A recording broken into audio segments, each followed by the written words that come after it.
ਪਹਿਲੀ ਜਿਹੜੀ ਖਬਰ ਉਸ ਦੇ ਉੱਤੇ ਗੱਲ ਕਰਦੇ ਆ, ਕੁਸ਼ਤੀ ਵਾਲਿਆਂ ਦਾ ਆਪਾਂ ਨੂੰ ਪਤਾ ਆ ਦੀਪਕ ਜੀ, ਕਾਫੀ ਰੇੜਕਾ ਜਿਹੜਾ ਉਹ ਇਸ ਟਾਈਮ ਚੱਲ ਰਿਹਾ ਆ।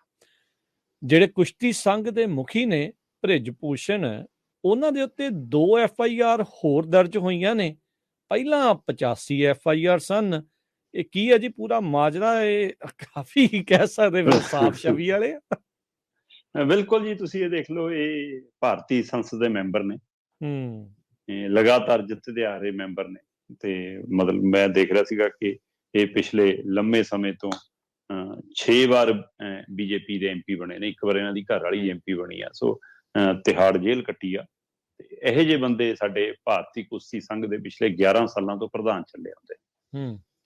ਤੇ ਜਦੋਂ ਉਹਨਾਂ ਦੇ ਉੱਤੇ ਮਤਲਬ ਜਿਸਮਾਨੀ ਸ਼ੋਸ਼ਣ ਦੇ, ਛੇੜਛਾੜ ਦੇ ਇਹੋ ਜਿਹੇ ਦੋਸ਼ ਲੱਗੇ, ਤੇ ਉਹ ਤੋਂ ਬਾਅਦ ਵੀ ਉਹ ਕਹਿੰਦਾ ਨਾ ਅਹੁਦਾ ਛੱਡਣਾ, ਨਾ ਕੁਰਸੀ ਛੱਡਣੀ, ਤੇ ਨਾ ਹੈਂਕੜ ਛੱਡਣੀ, ਤੇ ਨਾ ਪਾਰਟੀ ਛੱਡਣੀ। ਠੀਕ ਆ, ਲਾਈ ਜਾਓ ਧਰ ਰਹੇ। ਤੇ ਸਰਕਾਰਾਂ ਨੇ ਵੀ ਜੀ ਪਹਿਲਵਾਨਾਂ ਦੀ ਸੁਣੀ ਅਣਸੁਣੀ ਕਰਤੀ। ਉਹ ਪਹਿਲਵਾਨ ਜਿਹੜੇ ਦੇਸ਼ ਲਈ ਮੈਡਲ ਜਿੱਤੇ ਰਹੇ, ਜਿਹੜੇ ਤਿਰੰਗੇ ਦਾ ਇਹ ਗੱਲ ਕਰਦੇ ਨੇ, ਉਹ ਤਿਰੰਗੇ ਨੂੰ ਦੁਨੀਆ ਭਰ ਚ ਲਹਿਰਾਉਂਦੇ, ਫੈਲਾਉਂਦੇ, ਚੜਾਉਂਦੇ ਰਹੇ, ਉਹਨਾਂ ਦੀ ਵੀ ਸਾਰ ਨਹੀਂ ਲਈ। ਉਹਨਾਂ ਨੂੰ ਜੰਤਰ ਮੰਤਰ ਬੈਠਣਾ ਪੈ ਗਿਆ। 18 ਜਨਵਰੀ ਤੋਂ 20 ਜਨਵਰੀ ਤੱਕ 2 ਦਿਨ ਧਰਨਾ ਚੱਲਿਆ। ਤੇ ਉਹਨਾਂ ਨੂੰ ਕਹਿੰਦੇ ਜੀ ਮਹੀਨੇ 'ਚ ਤੁਹਾਡਾ ਮਸਲਾ ਹੱਲ ਹੋ ਜਾਊਗਾ, ਸਾਨੂੰ ਸਮਾਂ ਦੇ ਦਿਓ। ਤੇ ਮਨਾ ਕੇ ਸਰਕਾਰ ਨੇ, ਕੇਂਦਰ ਸਰਕਾਰ ਨੇ ਧਰਨਾ ਚੁਕਾਤਾ। ਪਰ ਜਦੋਂ ਮਸਲਾ ਹੱਲ ਨਹੀਂ ਹੋਇਆ ਤੇ ਫਿਰ ਉਹ ਦੁਬਾਰਾ ਆ ਕੇ ਧਰਨੇ ਤੇ ਬੈਠੇ। ਸੋ ਦੁਬਾਰਾ 23 ਅਪ੍ਰੈਲ ਨੂੰ ਧਰਨਾ ਸ਼ੁਰੂ ਹੋਇਆ।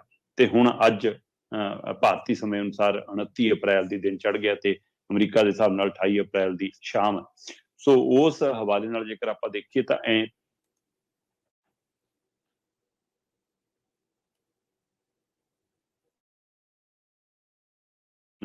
ਕੀਤਾ ਸੀਗਾ ਕਿ ਐਕਟੀ ਤਰੀਕਾ ਬਦਲਿਆ ਥੋੜਾ ਜਿਹਾ ਧਰਨਾਕਾਰੀ ਪਹਿਲਵਾਨਾਂ ਨੇ। ਉਹਨਾਂ ਨੇ ਬਕਾਇਦਾ ਟੀਮਾਂ ਬਣਾਈਆਂ। ਇੱਕ ਟੀਮ ਬਣਾਈ ਕਿ ਜਿਹੜੀ ਸਿਰਫ ਧਰਨੇ ਦਾ ਪ੍ਰਬੰਧ ਦੇਖੂਗੀ।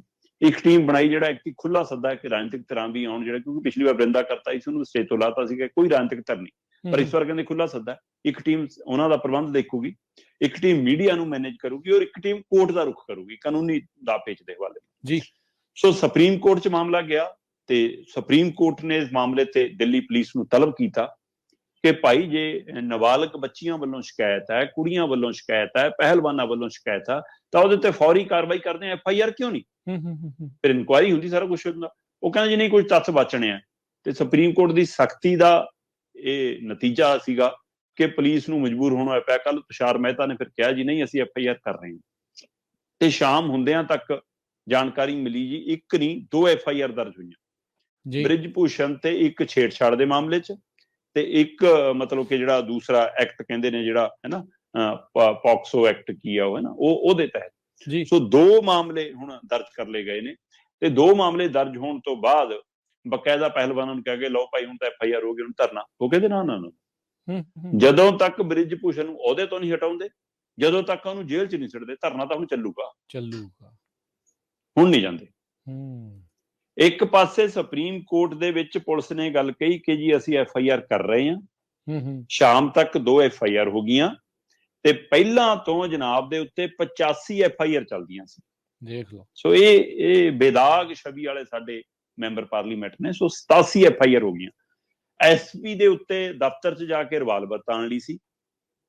2022 ਦੀਆਂ ਚੋਣਾਂ ਦੇ ਵਿੱਚ ਆਪ ਬ੍ਰਿਜ ਭੂਸ਼ਣ ਨੇ ਮੰਨਿਆ ਸੀ ਕਿ ਹਾਂ, ਮੈਂ ਆਪਣੇ ਹੀ ਇੱਕ ਸਾਥੀ ਦਾ ਸੀ, 3 ਜਣਿਆਂ ਨੇ ਖਾਣ ਲਈ ਸੀਗੀ ਕੋਲੇ ਦੀ, ਉਹਦੇ ਵਿੱਚ ਲੜਾਈ ਹੋਈ, ਇੱਕ ਬੰਦੇ ਦੀ ਪਿੱਠ ਜਿਹੜੀਆਂ ਗੋਲੀਆਂ ਮਾਰੀ ਉਹ ਮੈਂ ਹੀ ਮਾਰੀਆਂ ਸੀ, ਪਰ ਮੈਂ ਬਰੀ ਹਾਂ ਉਹਦੇ ਵਿੱਚੋਂ। ਇਸ ਤਰ੍ਹਾਂ ਮਤਲਬ ਕਿ ਪਾਰਟੀ ਲਾਈਨ ਤੋਂ ਹਟ ਕੇ ਬਿਆਨਬਾਜ਼ੀ, ਤੌਮਤਬਾਜ਼ੀ, ਸਾਰਾ ਕੁਛ, ਗੁੰਡਾਗਰਦੀ, ਸਾਰਾ ਕੁਝ ਚੱਲਦਾ। ਸੋ ਉਹ ਬੰਦਾ ਜਿਹਦੇ ਤੇ 85 ਪਹਿਲਾਂ ਤੋਂ FIR ਹੋਣ, ਟਾਡਾ ਤਹਿਤ ਤਿਹਾੜ ਜੇਲ੍ਹ 'ਚ ਰਿਹਾ ਹੋਵੇ, ਤੇ 2 ਨਵੀਆਂ FIR ਹੋਣ, 87, ਉਹ ਅਜੇ ਵੀ ਕਹਿੰਦਾ ਧਰਨਾ ਚੱਕੋ ਫਿਰ ਅਸਤੀਫਾ ਦਊਂਗਾ। ਅਜੇ ਵੀ ਸ਼ਰਤਾਂ ਰੱਖਦਾ। ਮਤਲਬ ਪਾਰਟੀ ਦੇ ਵਿੱਚ, ਸਰਕਾਰ 'ਚ ਇੰਨੀ ਹਿੰਮਤ ਨਹੀਂ ਕਿ ਉਹਨੂੰ ਕਹਿਣ ਕਿ ਮੈਂਬਰ ਪਾਰਲੀਮੈਂਟ ਦੇ ਉਹਦੇ ਤੋਂ ਵੀ ਅਸਤੀਫਾ ਦੇ। ਕੁਸ਼ਤੀ ਸੰਘ ਦਾ ਛੱਡ, ਤੂੰ ਮੈਂਬਰ ਪਾਰਲੀਮੈਂਟ ਵੀ ਛੱਡ। ਅਜੇ ਤੱਕ ਨਹੀਂ ਇਹ ਬਿਆਨ ਆਇਆ ਕਿ ਹਾਂ ਸਾਡਾ ਪਾਰਟੀ ਦਾ ਉਹਦੇ ਨਾਲ ਕੋਈ ਸੰਬੰਧ ਨਹੀਂ, ਕਿਉਂਕਿ ਇਹਦਾ ਮਤਲਬ ਤੁਸੀਂ ਇਹੋ ਜਿਹੇ ਪਾਲੇ ਨੇ। ਇਹ ਕੀ ਮਤਲਬ ਹੈ ਕਿ ਜਿਹੜੇ ਬੰਦੇ ਦੇ ਉੱਤੇ 85 FIR, 1 2 3 4 5 ਕੋਈ ਝੂਠੀਆਂ ਕਰਾ ਦੂਗਾ, 85 ਮਾਮਲੇ ਝੂਠੇ ਨੇ। 2 ਹੁਣ ਤਾਜ਼ੀਆਂ ਹੋਈਆਂ ਨੇ। ਸੋ ਇਸ ਲਈ 87 ਮਾਮਲੇ ਜਿਹਦੇ ਪਰ ਚੱਲਦੇ ਹੋਣ, ਤੇ ਉਹ ਸੰਸਦ ਦਾ ਮੈਂਬਰ ਹੋਵੇ, ਸੱਤਾਧਾਰੀ ਪਾਰਟੀ ਦਾ ਨੁਮਾਇੰਦਾ ਹੋਵੇ, ਤੇ 11 ਵਾਰ MP ਜਿੱਤਿਆ ਹੋਵੇ, ਤੇ ਉਸ ਬੰਦੇ ਨੂੰ ਨਾਲ ਲੀਡ ਕਰਦੇ ਨੇ। ਇੱਧਰ ਦੂਸਰੇ ਪਾਸੇ ਆ ਜਾਓ, FIR ਹੁੰਦੀ ਆ, FIR ਹੋਣ ਤੋਂ ਬਾਅਦ ਇਨਾਮ ਦਿੱਤਾ ਜਾਂਦਾ ਪਹਿਲਵਾਨਾਂ ਨੂੰ, ਤੁਰੰਤ ਉਹਨਾਂ ਦੀ ਬਿਜਲੀ ਕੱਟ ਦਿੱਤੀ ਜਾਂਦੀ ਆ। ਬਕਾਇਦਾ ਰਾਤ ਨੂੰ ਪਹਿਲਵਾਨ ਬਜਰੰਗ ਲਾਈਵ ਹੋਇਆ, ਬਜਰੰਗ ਪੁਨੀਆ ਉਹਨੇ ਲਾਈਵ ਹੋ ਕੇ ਜਾਣਕਾਰੀ ਦਿੱਤੀ ਕਿ ਲਓ ਜੀ ਸਾਨੂੰ ਤੋਹਫਾ ਮਿਲ ਗਿਆ ਬ੍ਰਿਜ ਭੂਸ਼ਣ ਦੇ ਉੱਤੇ FIR ਹੋਣ ਦਾ, ਕਿ ਸਾਡੀ ਲਾਈਟ ਕੱਟ ਦਿੱਤੀ ਗਈ ਆ, ਔਰ ਸਾਨੂੰ ਸੁਨੇਹਾ ਪਹੁੰਚ ਗਿਆ ਕਿ ਸਵੇਰ ਨੂੰ ਦੇਖਦੇ ਹਾਂ ਤੁਹਾਡੀ ਰੋਟੀ ਪਾਣੀ ਵੀ ਅੰਦਰ ਕਿਵੇਂ ਆਉਂਦੀ ਹੈ ਧਰਨੇ 'ਚ। ਮਤਲਬ ਪੁਲਿਸ ਨੂੰ ਇਹ ਵੀ ਹੁਕਮ ਹੋਏ ਨੇ ਉਹਨਾਂ ਦਾ, ਮਤਲਬ ਦੇਖ ਲਓ। ਬੇਸ਼ੱਕ ਕਿਸਾਨ ਜਥੇਬੰਦੀਆਂ, ਬੇਸ਼ੱਕ ਸਮਾਜਿਕ ਜਥੇਬੰਦੀਆਂ, ਬੇਸ਼ੱਕ ਖਾਪ ਪੰਚਾਇਤਾਂ, ਬੜੇ ਧਿਰਾਂ, ਰਾਜਨੀਤਿਕ ਧਿਰਾਂ, ਲੀਡਰ ਲਗਾਤਾਰ ਜਾ ਰਹੇ ਨੇ, ਪਰ ਉਹਨਾਂ ਨੇ ਤੰਜ ਕੱਸਿਆ ਕਿ ਕ੍ਰਿਕਟਰ ਕਿੱਥੇ ਨੇ। ਤੇ ਉਹ ਤੰਜ ਦਾ ਅਸਰ ਸੀ ਕਿ ਵੱਡੇ ਵੱਡੇ ਨਾਮੀ ਖਿਡਾਰੀ ਵੀ ਸਾਹਮਣੇ ਆਏ। ਬੇਸ਼ੱਕ PT ਊਸ਼ਾ ਸਰਕਾਰ ਦਾ ਪੱਖ ਪੂਰਦੀ ਨਜ਼ਰ ਆਈ, ਤੇ ਉਹ ਅੱਜ ਕੱਲ ਟਰੋਲ ਹੋ ਰਹੀ ਆ ਖੂਬ, ਪਰ ਇਸ ਦੇ ਬਾਵਜੂਦ ਵੀ ਚੰਗੇ ਖਿਡਾਰੀ, ਕਪਿਲ ਦੇਵ ਨੇ, ਉਸ ਤੋਂ ਬਾਅਦ ਨੀਰਜ ਚੋਪੜਾ, ਅਭਿਨਵ ਬਿੰਦਰਾ, ਹਰਭਜਨ ਸਿੰਘ ਭੱਜੀ, ਨਵਜੋਤ ਸਿੰਘ ਸਿੱਧੂ, ਪ੍ਰਗਟ ਸਿੰਘ, ਸਾਨੀਆ ਮਿਰਜ਼ਾ, ਹੈ ਨਾ, ਤੇ ਸਵਰਾ ਭਾਸਕਰ, ਇਹੋ ਜਿਹੇ ਵੱਡੇ ਨਾਮੀ ਚਿਹਰੇ ਸਾਹਮਣੇ ਆਏ। ਉਹਨਾਂ ਨੇ ਟਵੀਟ ਦੇ ਉੱਤੇ ਸੁਨੇਹਾ ਦਿੱਤਾ, ਮੈਨੂੰ ਪਤਾ ਲੱਗ ਰਿਹਾ ਨਵਜੋਤ ਸਿੰਘ ਤੇ ਪ੍ਰਗਟ ਸਿੰਘ ਸ਼ਾਇਦ ਸੋਮਵਾਰ ਨੂੰ ਪਹੁੰਚ ਜਾਣ ਧਰਨੇ ਤੇ ਉੱਥੇ ਜਾ ਸਕਦੇ ਨੇ। ਸੋ ਇਸ ਲਈ ਅਜੇ ਟਵੀਟ ਤੇ ਸਮਰਥਨ ਵੱਡਾ ਮਿਲਣਾ ਸ਼ੁਰੂ ਹੋਇਆ, ਪਰ ਚਾਹੀਦਾ ਤਾਂ ਇਹ ਸੀ ਕਿ ਵੀਰਾਂ ਕੱਥ ਕੇ ਉਧਰ ਤੁਰਦੇ ਜਾਣਾ ਚਾਹੀਦਾ ਸੀ। ਸਮੁੱਚੇ ਖੇਡ ਜਗਤ ਦਾ ਮਾਮਲਾ, ਸਮੁੱਚੇ ਖਿਡਾਰੀਆਂ ਦਾ ਮਾਮਲਾ, ਬੱਚਿਆਂ ਦੇ, ਸਾਡੇ ਬੱਚਿਆਂ ਦਾ ਮਾਮਲਾ। ਮੈਨੂੰ ਲੱਗਦਾ ਕਿਸਾਨ ਜਥੇਬੰਦੀਆਂ ਨੂੰ, ਸਮਾਜਿਕ ਜਥੇਬੰਦੀਆਂ ਨੂੰ, ਖਾਸ ਕਰ ਦਿੱਲੀ ਜਿਹੜੇ ਧਰਨੇ 'ਚ ਗਈਆਂ ਧਿਰਾਂ ਨੂੰ ਉੱਥੇ ਪਹੁੰਚਣਾ ਚਾਹੀਦਾ ਉਹਨਾਂ ਦੇ ਹੱਕ 'ਚ। ਸੋ ਇਸ ਲਈ UP, ਰਾਜਸਥਾਨ, ਹਰਿਆਣਾ, ਪੰਜਾਬ ਤਾਂ ਉੱਥੇ ਨਜ਼ਰ ਆਉਣਾ ਚਾਹੀਦਾ। ਚਲੋ ਫਿਰ ਵੀ ਜਿਨ੍ਹਾਂ ਨੇ ਹਰਨ ਨਾਰਾ ਮਾਰਿਆ ਉਹਨਾਂ ਦੇ ਹਵਾਲੇ ਨਾਲ ਵੀ ਇਹ ਹੌਸਲਾ, ਉਹ ਪਹਿਲਵਾਨ ਉੱਥੇ ਹੀ ਪ੍ਰੈਕਟਿਸ ਕਰਦੇ ਨੇ, ਉੱਥੇ ਹੀ ਦੁੱਧ ਮਲਾਈ ਛਕ ਰਹੇ ਨੇ, ਤੇ ਉੱਥੇ ਹੀ ਉਹ ਫਿਰ ਪਸੀਨੇ ਵਾਲੀਆਂ ਟੀ-ਸ਼ਰਟਾਂ ਨਿਚੋੜ ਕੇ ਦਿਖਾਉਂਦੇ ਨੇ ਕਿ ਇਹ ਪਸੀਨਾ ਆਏ ਨਹੀਂ ਮੈਦਾਨ 'ਚ ਬਹਾਇਆ, ਤੁਹਾਡੇ ਵਾਂਗ ਸਰਕਾਰੀ ਰੁਤਬੇ ਨਹੀਂ ਲਏ। ਸੋ ਇਸ ਲਈ ਉਹ ਕਹਿੰਦੇ ਆਰ ਪਾਰ ਦੀ ਲੜਾਈ ਹੈ ਜੀ।